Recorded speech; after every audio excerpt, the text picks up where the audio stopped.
Buenas noches, chicos.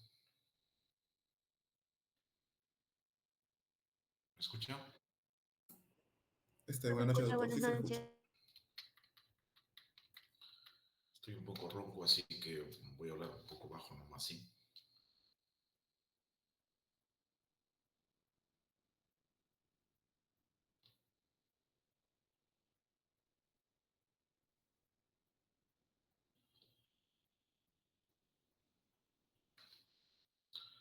A ver, vamos a terminar la clase de la semana pasada,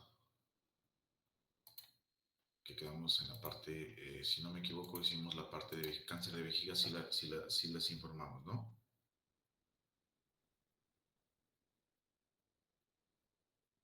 Chicos, Sí, doctor, sí nos quedamos en cáncer de vejiga.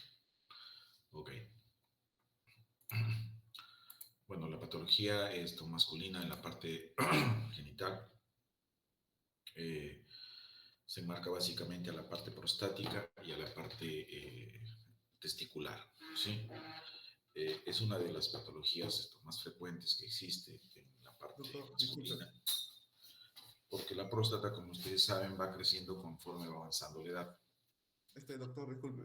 Sí, dime. No está presentando su pantalla. Ah, perdón, disculpa. Sí, sí, me olvidé.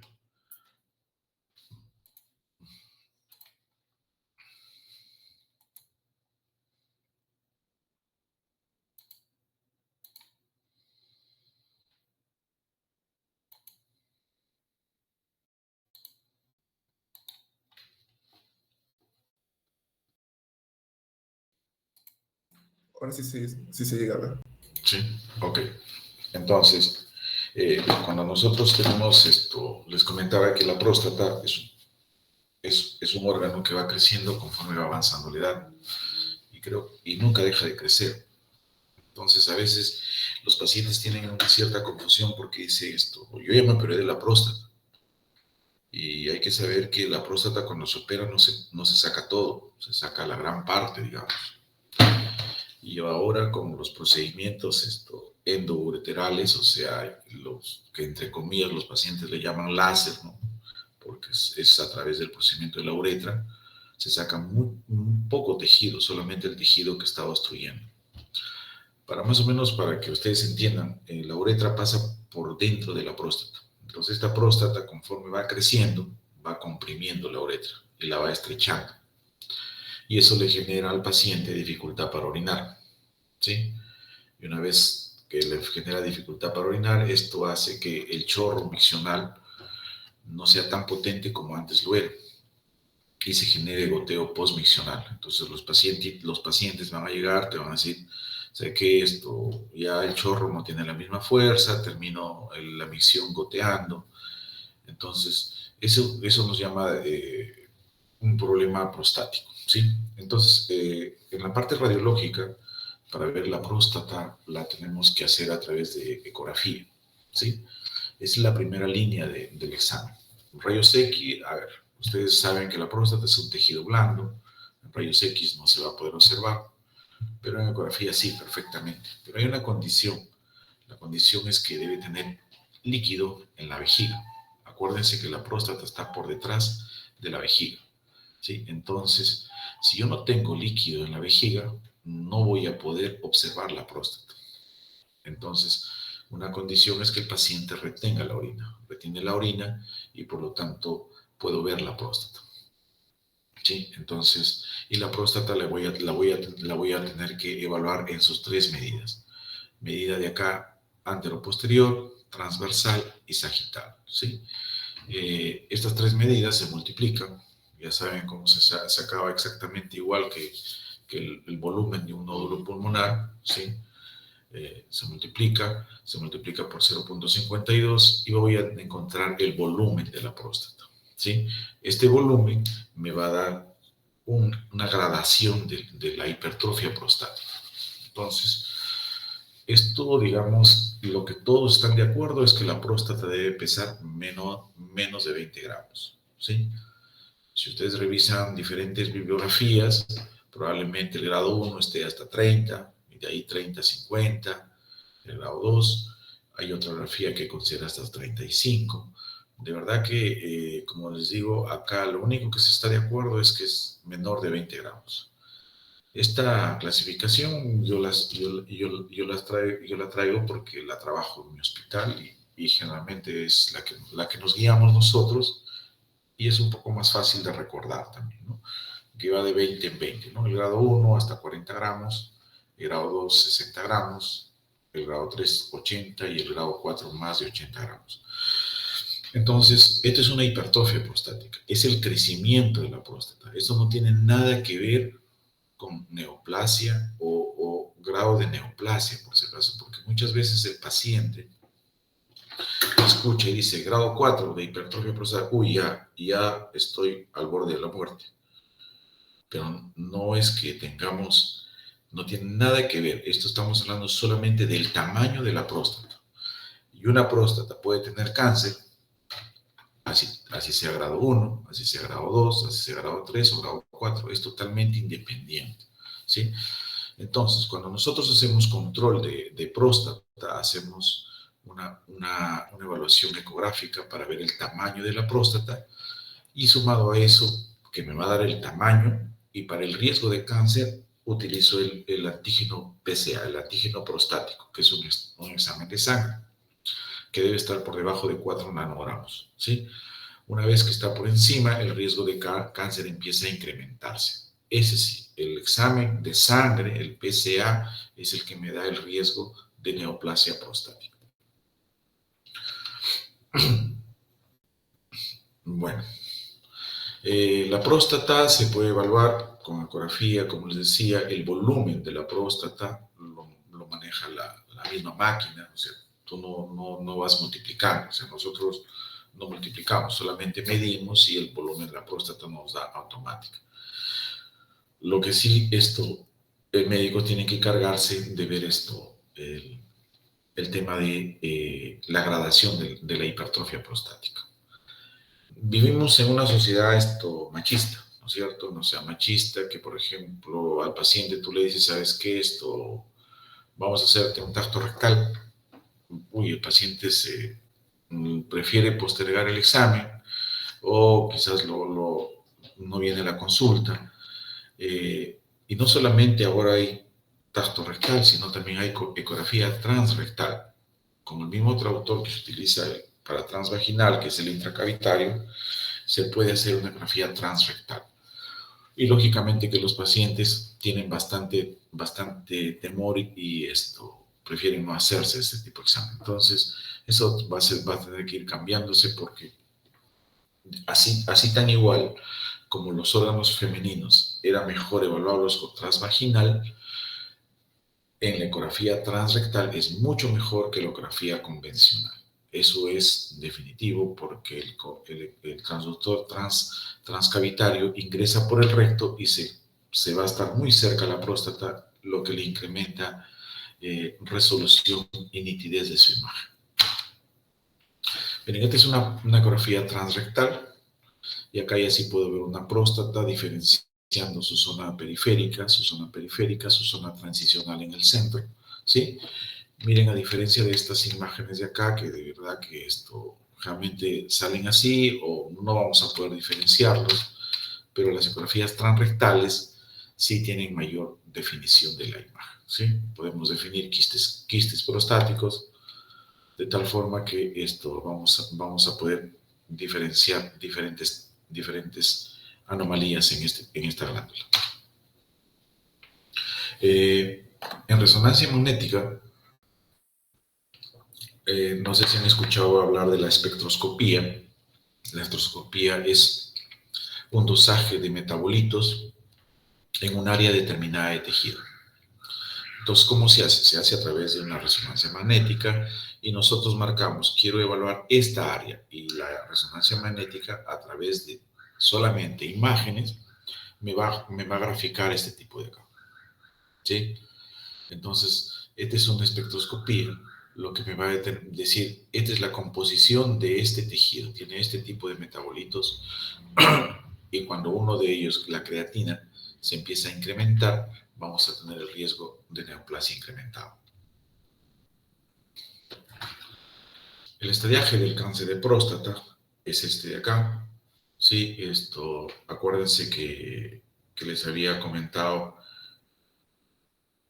que generalmente deben utilizar este tipo de estadiaje, el TNM, ¿sí? Porque es un estadiaje internacional y es mejor aceptado en la mayoría de instituciones, ¿sí?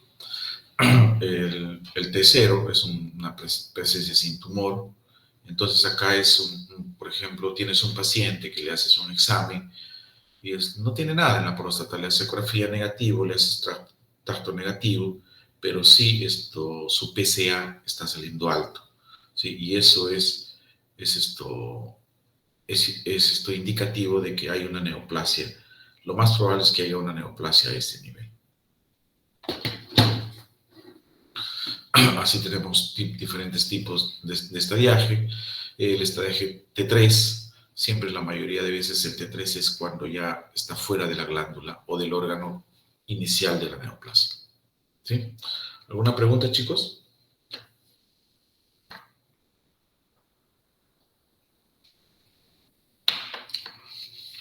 ¿Pregunta?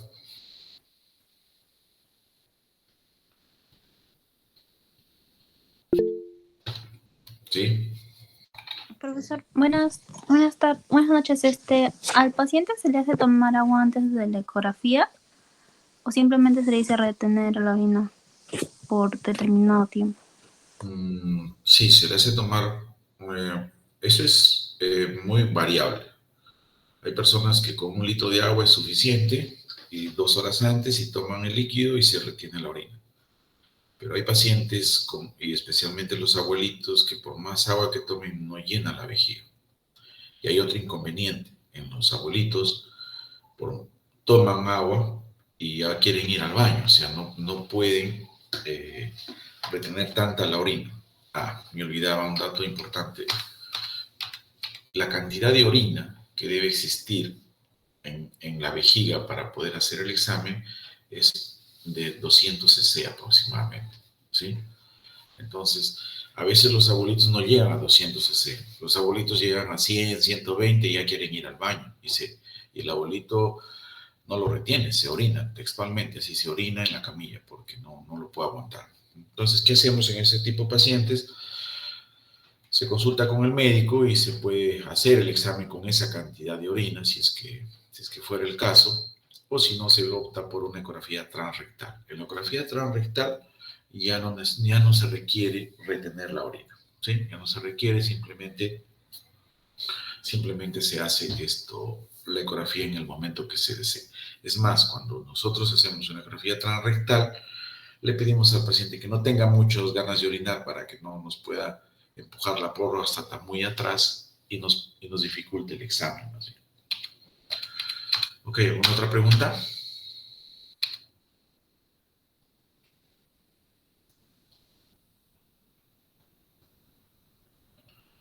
Ok, en la parte testicular, el testículo es un órgano que está superficial,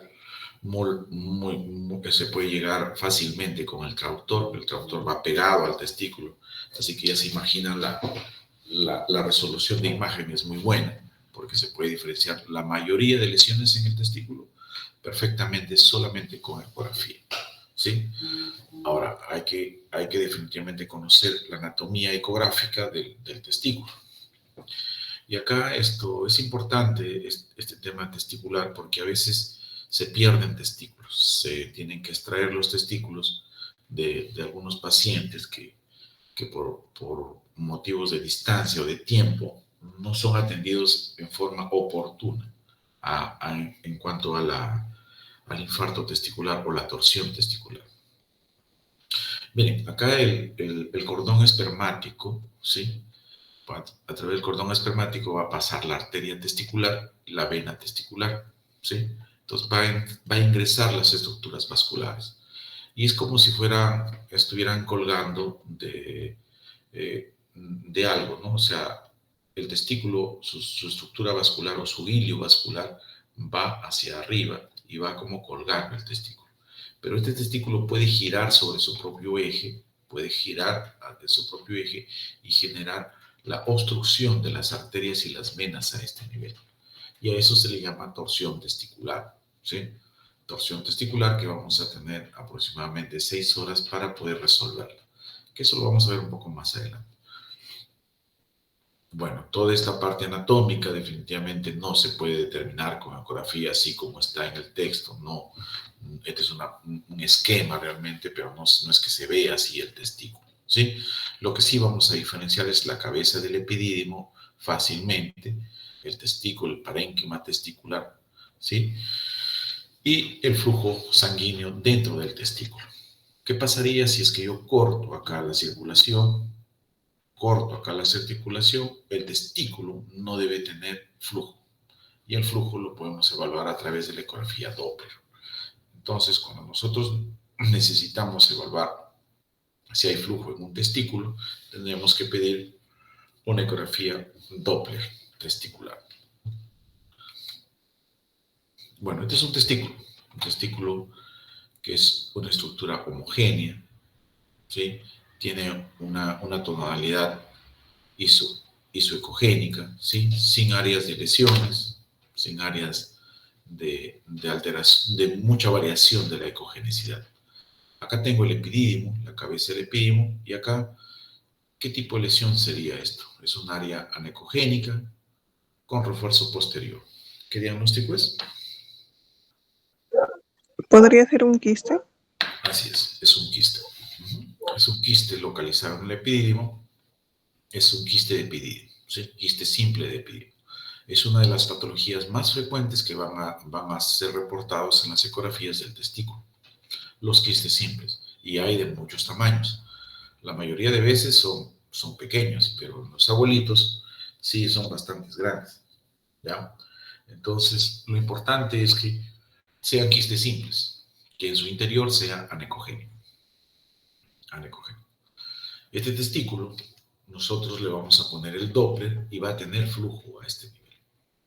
Así, va a tener flujo así en forma dispersa en la parte central, el ingreso de su arteria, pero así va a ser el flujo de este testículo. ¿Qué pasa si yo cierro? Hay una torsión testicular. Este flujo no va a ser posible determinarlo, ¿sí? No va a ser posible determinarlo. Entonces acá, por ejemplo, yo tengo ya un testículo que comparado con este de acá, que era una estructura homogénea, ovoidea, homogénea, miren acá, para empezar, ya no está ovoideo, ¿sí? Y el otro, que tiene áreas un poco más negras, acá tiene un quiste, ¿sí? Áreas hipoecogénicas mal definidas, y el testículo está como un testículo alargado. Esto definitivamente ya me tiene que llamar la atención de que es un testículo que tiene algún problema. No es una neoplasia, no es ningún tumor porque no se vería como un nódulo. Y generalmente esto es lo que hace que esto podría ser un traumatismo o una ruptura del testículo o también problemas infecciosos. ¿Cómo se van a ver los tumores? Las neoplasias en el testículo. En los testículos, esto no es que vamos a tener un tumor grande, generalmente son nódulos por el tamaño del testículo. Entonces, en el testículo voy a tener áreas nodulares hipoecogénicas de contornos parcialmente definidos. Si le ponemos Doppler, el Doppler va a estar incrementado. ¿Y eso qué me dice? Que es un nódulo hipervascular, que tiene más flujo de lo normal.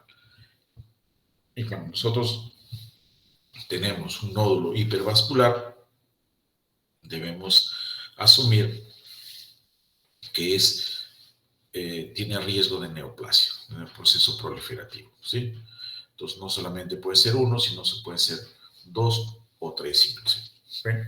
Es una patología de pacientes jóvenes, por si acaso. No vayan a pensar que esta es una patología de pacientes mayores. Realmente el cáncer de testículos son pacientes jóvenes, entre segunda y tercera década de la vida. O sea, vas a tener pacientes de 20, 25 años.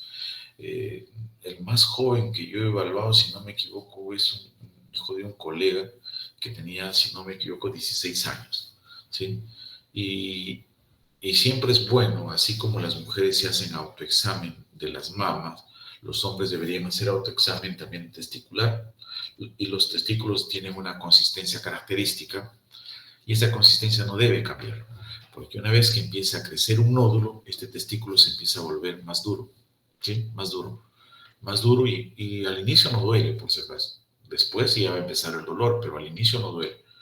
Entonces, ¿qué pasa si yo tengo un nódulo de este tipo? Lo más probable es que van a tener que extirpar este testículo, ¿sí? Se va a tener que extirpar. Ahí sí no hay, digamos, otra opción. O sea, no, si yo tengo un nódulo, definitivamente se va a tener que extirpar el testículo, ¿sí?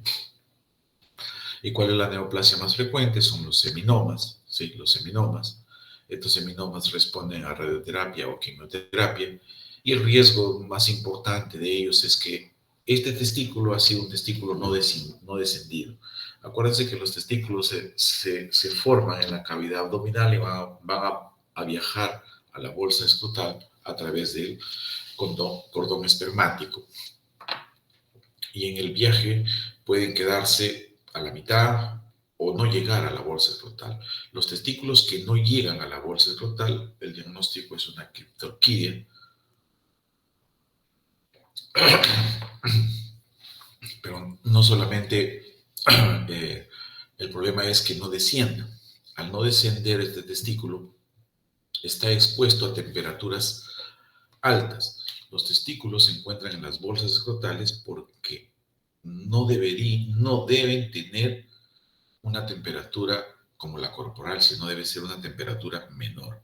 Es por eso que los testículos están fuera. Entonces, ¿qué pasa con un testículo que no desciende? Por ejemplo, un testículo que quede en la cavidad abdominal o que quede en el cordón espermático. Está expuesto a temperaturas más altas de lo normal. Esta exposición va a generar el incremento del riesgo de una neoplasia, ¿sí? Ecográficamente, como ya les comenté, se ven áreas hipoecogénicas de bordes mal definidos con Doppler incrementado. Definitivamente esto sí es un riesgo de una neoplasia.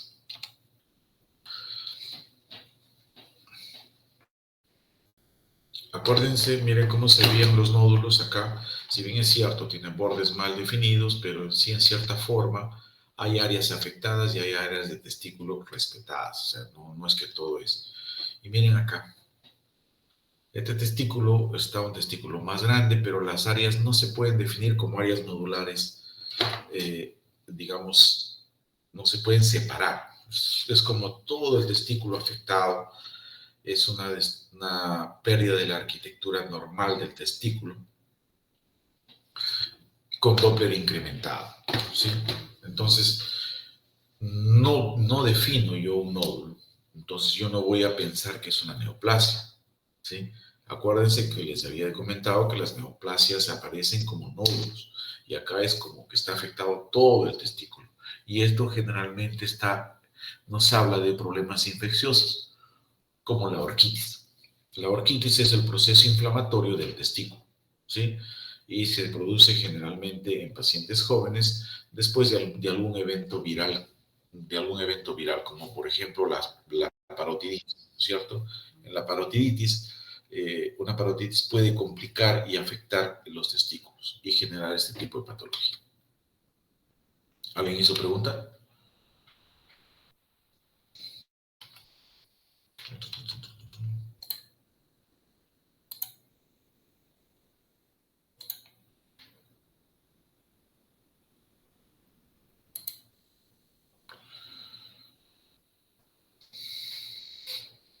Ok.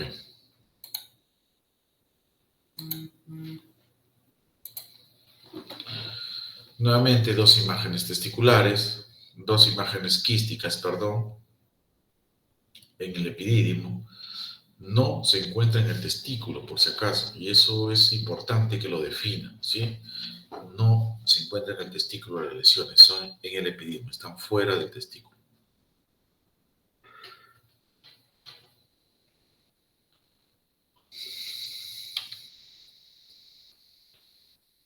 ¿Preguntas, chicos?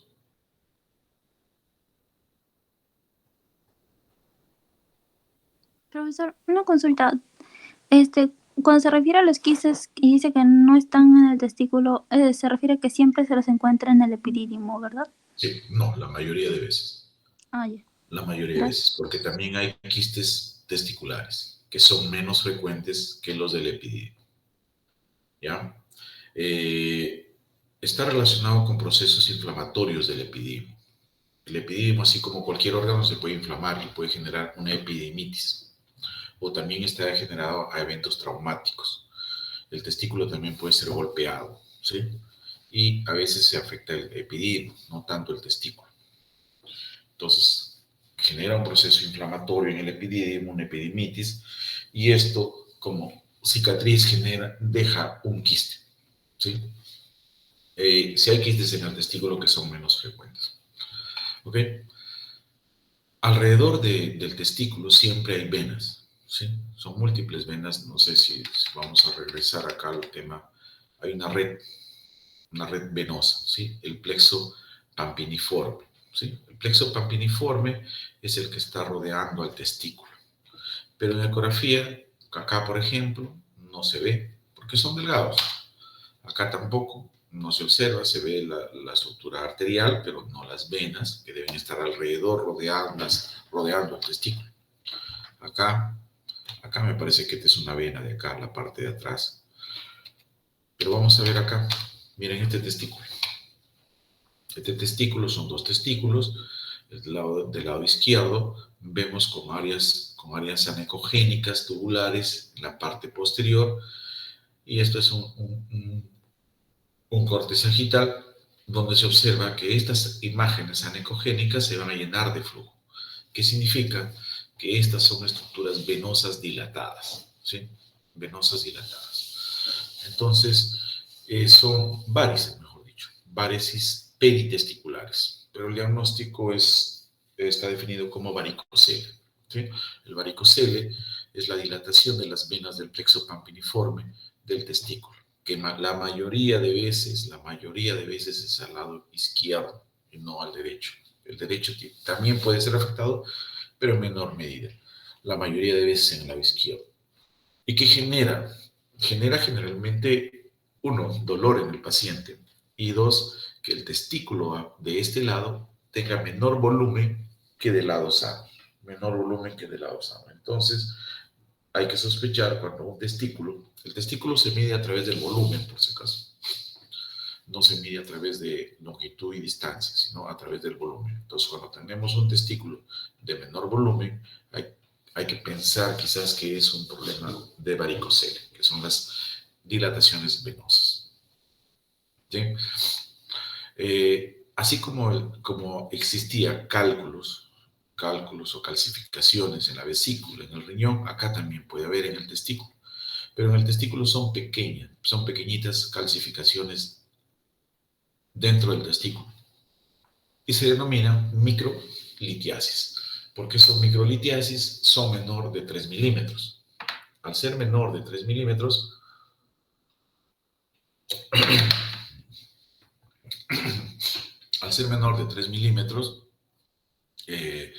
no generan sombra acústica, ¿sí? No generan sombra acústica y esto, digamos que no voy a tener una sombra, ¿sí? Entonces a veces van a decir, pero usted siempre nos dijo, siempre hemos comentado que la imagen hiperecogénica con sombra es definitivamente una calcificación. Pero hay la excepción a la regla, que es cuando es menor de 3 milímetros. Cuando es menor de 3 milímetros, probablemente no tenga sombra posterior, ¿sí? Acá tenemos también una calcificación más grande, ya tiene sombra, es por lo que tiene tiene mayor tamaño, mayor de 3 milímetros, ¿sí? Entonces acá, uno son microlitiasis y otra es litiasis, ¿sí? Microlitiasis. Las microlitiasis están dentro del testículo, así como ustedes lo ven. Puede haber una, dos o múltiples microlitiasis, ¿sí? Cuando son muchas, la microlitiasis se denomina atípica, ¿sí? ¿Y por qué el término atípico? Porque esto tiene mayor riesgo de una neoplasia testicular, ¿sí? Entonces, el testículo generalmente es así como el que está abajo, sin microcalcificaciones. Pero una vez que tú identificas una microcalcificaciones, hay que ir a este paciente, hay que ir controlándolo cada cierto tiempo porque cabría la posibilidad de que genere un nódulo neoplásico, ¿sí? El riesgo está incrementado en los pacientes que tienen microlitiasis atípica. ¿Y esta calcificación dónde está? Está fuera del testículo, pero está dentro de la bolsa escrotal. Es por eso que se denomina escrotolito, ¿sí? Escrotolito, porque está en la bolsa escrotal, no está en el testículo, no está en el epidídimo, está por fuera de ellos en la bolsa escrotal.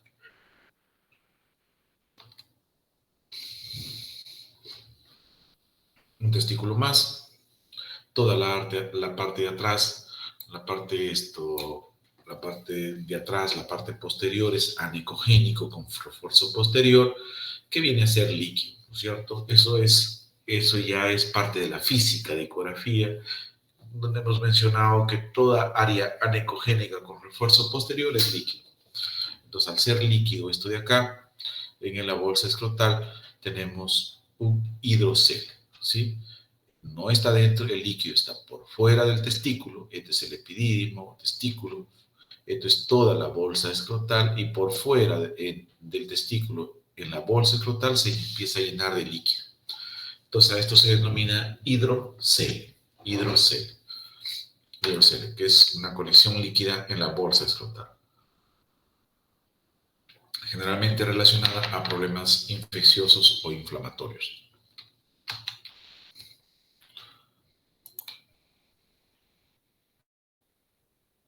¿Preguntas, chicos, para antes de entrar a torsión testicular?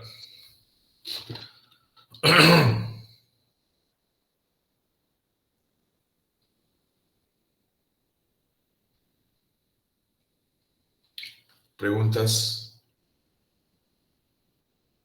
¿Nada?